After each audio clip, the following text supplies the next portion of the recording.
Tonight, a vaccination slam dunk. I mean, I was pretty excited to get my vaccine as well, but I mean, it was more exciting with him here too, so. Toronto hits its record-breaking target, delivering more than 25,000 doses in one day. Plus, my father-in-law called and just said everyone's okay, but your house was hit by a tornado, and I thought he was joking. an Ontario family shares their story after a tornado rips through their home. And I thought that a dream come true was winning Canada's Drag Race, but I have to say that this is a dream come true. Toronto celebrates the 40th anniversary of the Pride Parade virtually. This is CBC Late Night News.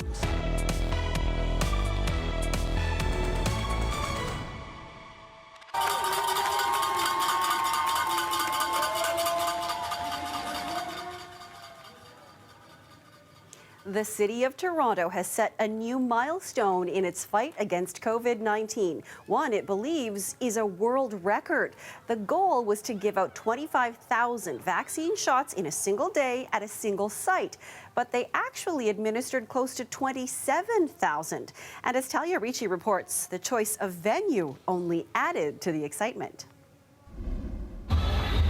This is where fans gather to celebrate Toronto's teams. So for many, being at this arena to get a COVID-19 vaccine just felt right. I did wear my Raptors jersey. What else do you wear when you're here? Pretty excited to get my vaccine as well, but I mean, it was more exciting with him here too, so. The venue, the music, and the goal of setting a North American vaccination record was an atmosphere people wanted to be a part of. One worth celebrating in. Things are awesome. I'm here with my wife. We're celebrating our 7th wedding anniversary today, so no better way to get dressed up. Table of two of Moderna. The city says the previous record to beat was set in Texas, when just over 17,000 doses were administered at a drive-through clinic. 25,000 appointments were scheduled at this arena today. The mayor had proclaimed June 27th as Toronto Vaccine Day and wasn't disappointed. I want to just say thank you for coming out to get vaccinated. It's so important for the health and well-being of our city, for your friends and relatives. You know, it's nice to break a record. I mean, I think everybody feels good about that, but I think the more important thing is just the sheer number of people that we're going to be able to give their vaccine to today. Ontario is set to loosen more restrictions this week. Beautiful day now. According to Toronto Public Health, more than 35% of adults now have 2 doses of a COVID-19 vaccine. Today's clinic bringing in more people than a sellout Raptors or Maple Leafs game. We're big Leaf fans. Yeah. Unfortunate that they're out of the playoffs, but we're still fans through and through. It's cool to be part of a crowd atmosphere. Like, the music really got us going today. Yeah. Hopeful that the next time they're here, it's to cheer on their team. Talia Ricci, CBC News, Toronto. And Ontario's COVID-19 caseload is back down today after being above 300 Saturday. The province added 287 new cases and 12 deaths. The number of active cases has dropped to its lowest point since September. 66 of the day's cases are in Waterloo Region, 42 are in Toronto, and 38 are in Grey Bruce. The province's test positivity rate sits at 1.5%. A reminder of the harsh realities of this virus now in Manitoba, where the province recorded one of its youngest deaths of the pandemic. A girl under the age of 10 years old died. She lived in the Winnipeg Health Region. The province added 97 new cases today as its test positivity jumped to 6.5%. As the country continues to process the discovery of unmarked graves at former residential school sites across Canada, a group gathered in Mississauga today for a daylight vigil. Dozens attended to honor the lives of those lost in the residential schools, and organizers chose the location for a specific reason. Jessica Chung explains why. Traditional drumming and singing, along with a crowd of orange shirts, all to mourn and reflect on the discovery of hundreds of unmarked graves found at residential school sites around the country. When we heard about it, we heeded the call and got our drums. I'm here to support my fellow Indigenous people. I'm here to support anyone who needs to learn, who want to gather, who don't know what to do. Ceremonies were held to commemorate the lives lost in those unmarked graves, first in Kamloops, British Columbia, and most recently in Saskatchewan, where 751 graves were found last week, many of them believed to be children. When we're offering our tobacco, we're sending our prayers up to the spirit world to pray for forgiveness for these children and pray that they finish their walk and they get to go home to the spirit world. The vigil was held right across the street from the Merciful Redeemer Parish, where a pastor came under fire last week for comments he made on residential schools and the church. I was really angry. I was really hurt. Monsignor Owen Keenan received backlash after he said there was, quote, good done by the Roman Catholic Church in residential schools in his sermon last Sunday. He has since resigned from his role at the church and has been placed on an indefinite leave of absence, but some in the community say it's not enough. I believe that his legacy of the message that he spread to his parishioners remains here. We're here today to kind of take back the narrative of what really happened in residential schools. The group hopes the conversation about residential schools will continue, but realizes there's a long way to go to reconciliation. There's so much work to do, and I thought that people really did have common knowledge of residential schools. I thought that Canadians were really educated about what happened to Indigenous peoples, and I'm really shocked to see how many people that we haven't reached yet. So I'm hopeful. That effort to reach more people will continue this week, with the group planning an alternative way to mark Canada Day. Jessica Chung, CBC News, Mississauga. The town of Chatsworth is rallying around a family who lost everything to a tornado yesterday. Environment and Climate Change Canada confirms a tornado hit the area south of Owen Sound just after 5 p.m. on Saturday. It destroyed the Zare family's home, vehicle and barn. Many of their personal belongings were also swept away. Dale Manukduk spoke to the family and has their story. This is the Zare's 100-acre property after a tornado ripped through it. Roxy Zare was home with her 5 children when it happened. We were just sitting in the living room, all of us, and we were just watching a movie, and then it got windy. We heard the rain come down pretty hard, and then right after that we saw the patio furniture fly off the deck, and so we just ran to the basement from there. Exclusive video provided to CBC News shows damage to the house.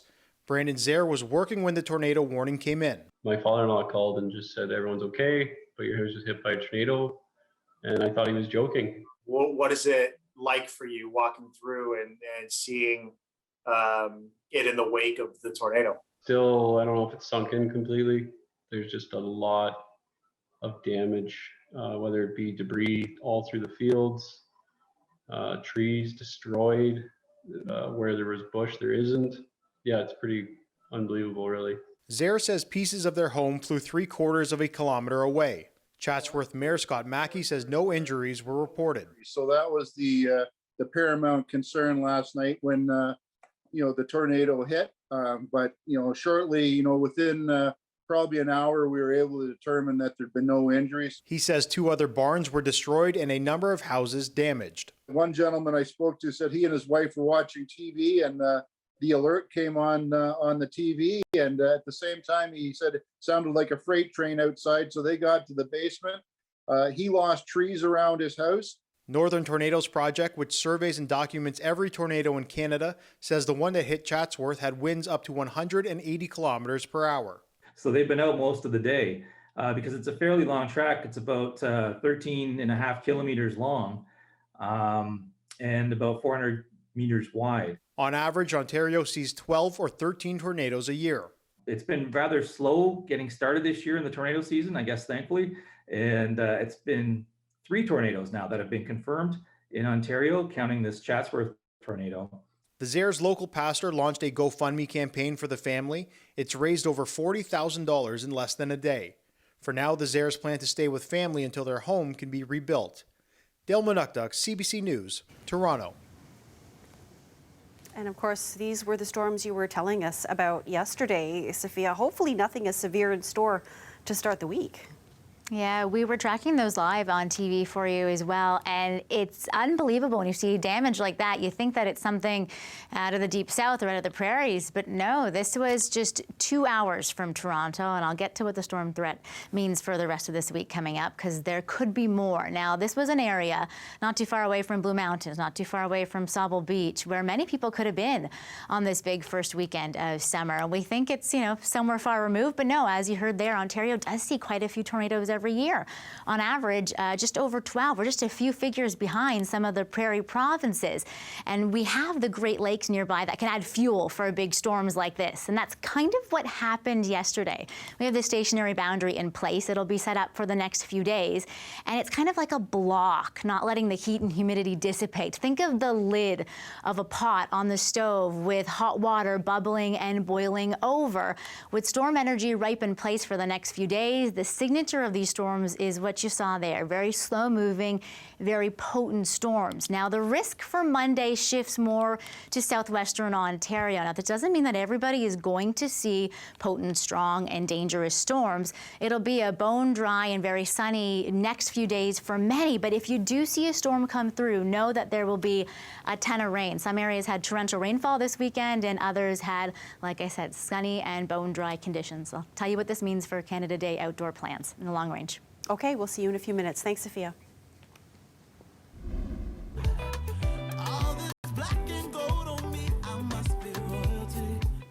Pride may have been virtual again this year, but that doesn't mean there wasn't a lot to celebrate. That's R&B musician Gary Beals sharing a song during the virtual Pride Parade.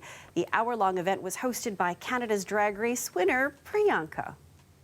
The 40th anniversary of the Toronto Pride Parade. Are you kidding? I thought that a dream come true was winning Canada's Drag Race, but I have to say that this is a dream come true.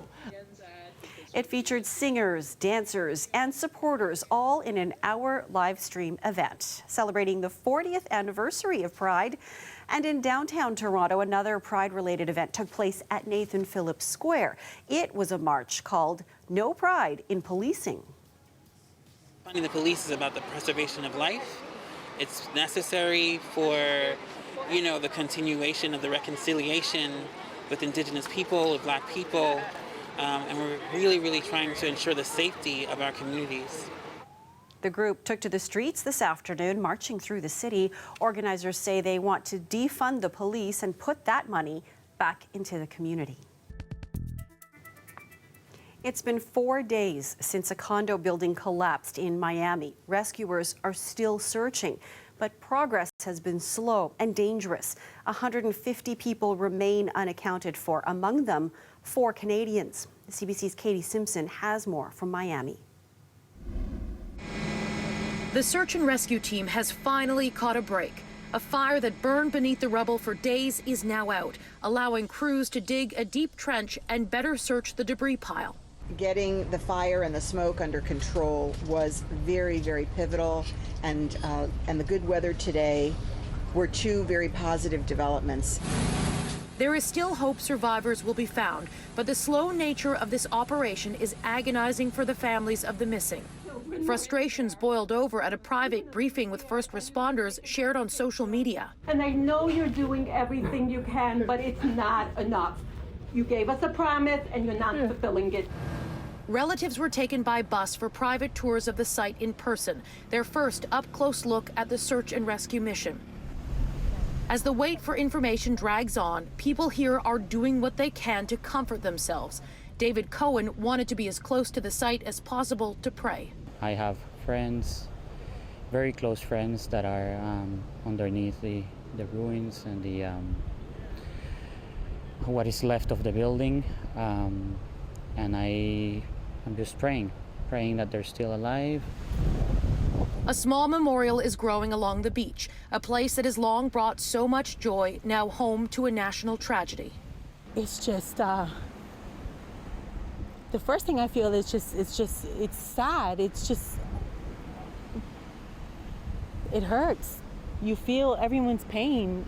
4 Canadians from 3 different families are among the missing. Government officials here in Miami are doing what they can to get them information and provide support. This is a terrible situation. It's shocking and it's tragic. So first of all, you know, our sympathies to these people having to deal with a terrible situation. And with this many Canadians in Florida, people are going to want to know, because anybody could feel like this could be me. There's no official explanation as to why this could have happened. However, back in 2018, an independent inspection of the building found that it had flawed construction as well as significant structural concerns. However, that report did not find that the building was in any sort of imminent danger. A multi-million-dollar renovation was planned for this year. However, obviously that can't happen. Katie Simpson, CBC News, Surfside, Florida. Some Torontonians took to the patios for today's Euro 2020 round of 16 matches. The Czech Republic won the first match of the day against the Netherlands, but it was Belgium that upset defending champions Portugal and their star, Cristiano Ronaldo. One goal early in the first half was all they needed to eliminate the Portuguese and advance to the quarterfinals. Toronto's green spaces are seeing an infestation. Invasive moth caterpillars are eating away at trees. And although it's not the first time that's happened, experts are warning climate change is making things worse. The CBC's Inayat Singh reports. 1, 2, 3, 4, 5, 6, 7, 8, 9, 10, 11, 12, 13, 14, 15. That's a lot of caterpillars. Seeing a caterpillar may be exciting for young children, but this year it's a sign of an unwanted invasion. It's very, very sad to see trees being decimated, and some of them won't be returning. People across Ontario and parts of Quebec have been scrambling to protect their trees from an outbreak of the LDD moth, short for Lymantria disper disper. Commonly known as the gypsy moth, that term is now considered pejorative. Joel Harrison-Off, a Toronto Forest Health Inspector, has been watching the caterpillar spread. You're seeing almost completely stripped bare oak trees, especially here in High Park. The caterpillars have almost completely fed on all the leaves. The infestations pop up roughly every decade and last for 4 to 5 years. The stress the caterpillars put on trees as they eat their leaves makes them more vulnerable to drought conditions, other pests, and more. It's more or less that they're opening a door where the other diseases can come in and hurt them. The worry for forestry experts is that with climate change, the outbreaks of this caterpillar will last longer and make it harder for trees to recover. Usually, most of the caterpillars die from a virus or fungus that ends their outbreaks. But Harrison-Off says drier and warmer springs caused by climate change can prevent that virus from forming. He cautions that we won't be able to get rid of the LDD moth. It's going to be a concern as we move into the future, especially in areas like High Park where we're going to see oak decline. Last year, the caterpillars defoliated 580,000 hectares of land in Ontario, an area the size of Prince Edward Island, and they could eat through even more this year. And while many of those trees will recover, the caterpillars are warning of the dangers Canada's forests face from pests and climate change. Inayat Singh, CBC News, Toronto.